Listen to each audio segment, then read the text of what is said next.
Muy buenas a todos y bienvenidos a un nuevo vídeo para mi canal de YouTube.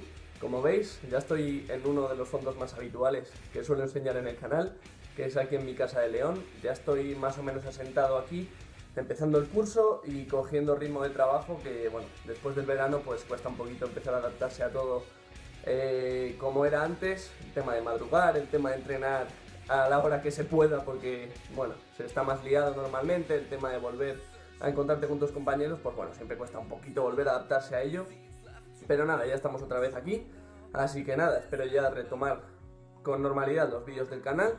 Como comenté en aquel vídeo que subí en verano, espero subir un vídeo cada semana, cada 2 semanas como mucho, de una vez que estoy estable, así que empiezo desde ya, que la intención sigue aquí y sigo teniendo muchas ideas para transmitiros.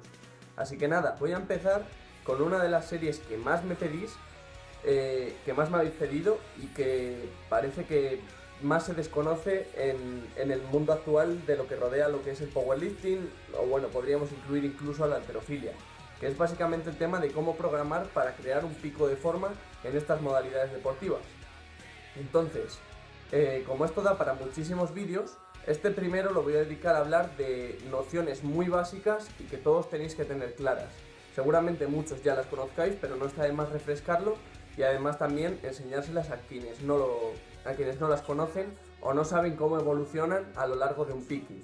De lo que os vengo a hablar hoy es del volumen y de la intensidad de trabajo durante un picking de cara a una competición de powerlifting. Por una parte, el volumen sería básicamente el cómputo total de trabajo, ¿vale? Dicho de una forma, series por repeticiones por kilos de peso movidos. Por ejemplo, hacemos un 1×10 en sentadilla y habremos movido un total de 1000 kilos. Vale, pues eso es el volumen de trabajo.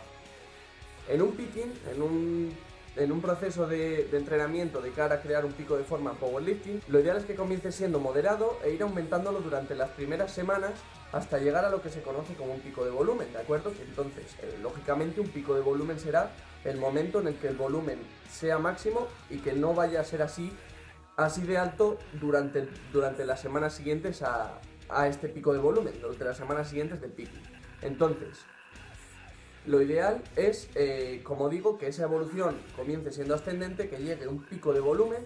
No tiene por qué ser en una fecha específica, ¿de acuerdo? Porque los picking básicamente pueden durar de 8 a más semanas. Lo ideal es que empiece como mínimo siendo de 8 para que las adaptaciones cobren sentido, y porque un picking de 2 semanas prácticamente es una bobada, ¿vale? Entonces, lo ideal es que sea como poco 8 semanas y que más o menos a la mitad de ese pico de ese picking se llegue el pico de volumen, ¿vale? Que es el momento en el que más volumen de trabajo vamos a introducir. Después de ese pico de volumen, lo ideal es que se reduzca hasta su máximo, que sea aproximadamente una semana antes de la competición aproximadamente. Entonces, la progresión del volumen sería ascendente al principio, llegamos a un pico y se reduce hasta el mínimo histórico de volumen durante el picking, que sería justo una semana antes de la competición. No tiene ningún tipo de sentido que nosotros la semana antes estemos haciendo muchísimo volumen de trabajo, a muchísimas repeticiones, a muchísimas series, porque luego en la competición lo que se nos demanda es hacer una repetición al máximo en ese ejercicio. Entonces lo ideal es que la evolución de este volumen, como digo, sea primero ascendente y luego descendente. ¿Qué formas tenemos nosotros de aumentar el volumen de trabajo? Bueno, pues lo que podemos hacer es, con una carga dada, aumentar o las series o las repeticiones que nosotros hacemos con esa misma carga. Lo que podemos hacer también es aumentar, si trabajamos por velocidad de ejecución, la fatiga interserie de cada entrenamiento. Si empezamos con un 5%, pues por ejemplo, un mero dato, el día del pico de volumen, trabajar a un 15% de fatiga interserie, aunque sea con la misma carga, que no tiene por qué serlo, pero bueno, para que me entendáis, un 5% de fatiga interserie es un volumen mucho menor que un 15% interserie, ¿de acuerdo? Entonces, tenemos tanto aumentar repes como series, como aumento de la fatiga interserie, como aumentar el aumento, valga la redundancia, del RPE durante las series. Si comenzamos haciendo un RPE 8 a un RPE 9, pues pasar de un RPE 8 a un RPE 9,5 supone más volumen de trabajo. También lo que podemos hacer es aumentar el volumen de trabajo vía accesorios, ¿vale? Lo que podemos hacer es mantener un volumen similar en cuanto al básico se refiere, por ejemplo, en la sentadilla trabajar con volúmenes más o menos similares, aunque sea una tendencia ligeramente ascendente, pero ir aumentando el volumen de trabajo de los ejercicios accesorios. Es también una opción.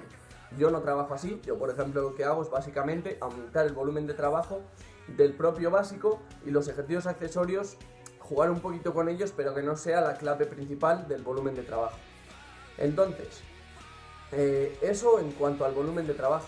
Y luego la otra variable que he comentado previamente es la intensidad de trabajo.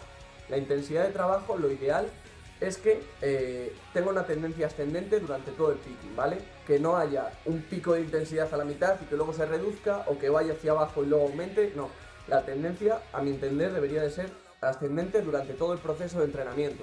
Comenzar con intensidades bajas de cara a poder acumular volumen de forma cómoda, porque si empezamos tirando 85 o 87% para acumular volumen, ya os digo yo las horas que os vais a estar entrenando. Entonces, lo ideal es que comencéis con porcentajes bajos de intensidad y que durante el proceso de entrenamiento esta intensidad aumente hasta el día en el que el volumen sea mínimo y la intensidad sea máxima, que será, como he comentado antes, una semana antes de la competición.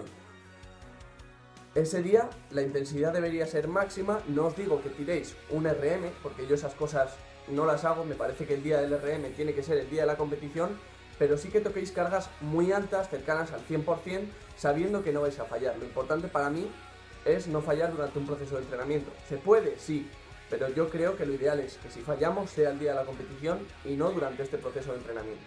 Entonces, la intensidad, como he comentado, podemos empezar trabajándola sobre 60 y picos por ciento las primeras semanas y acabar en 95, 97%, hacer un top single, hacer 2 repeticiones con ese 95 y luego descender a hacer singles con el 90, por ejemplo. Es una opción que tenemos de cara a ese día de máxima intensidad.